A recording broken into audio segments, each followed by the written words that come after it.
மதுராந்தகம் அருகே தேசிய நெடுஞ்சாலையில் 2 சொகுசு பேருந்துகள் ஒன்றன் பின் ஒன்றாக மோதிக்கொண்டன.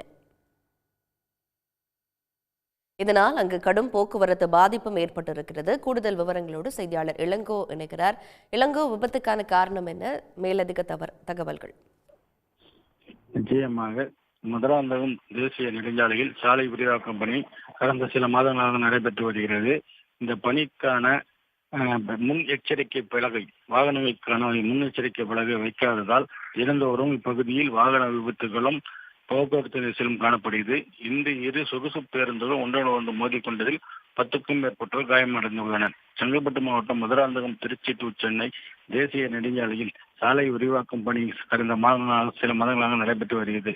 இங்கு போதுமான முன்னெச்சரிக்கை பலகை வைக்காததால் தினந்தோறும் வாகன விபத்துகள் இரவு நேரங்களில் வாகன போக்குவரத்து நெரிசலும் காணப்படுகிறது. இன்று திருச்சியில் இருந்து சென்னை நோக்கி சென்ற இரு சொகுசு பேருந்துகள் ஒன்றன் பின் ஒன்றாக மோதிக்கொண்டது. இதில் 10க்கும் மேற்பட்டோர் காயமடைந்தனர். பேருந்தின் ஓட்டுநருக்கு கால் முறிவு ஏற்பட்டுள்ளது. இதனால் திருச்சி டு சென்னை தேசிய நெடுஞ்சாலையில் கடும் போக்குவரத்து நெரிசல் காணப்படுகிறது. இதனை சரி செய்யும் பணியில் மதுராந்தகம் காவல்துறையினர் ஈடுபட்டு வருகின்றனர்.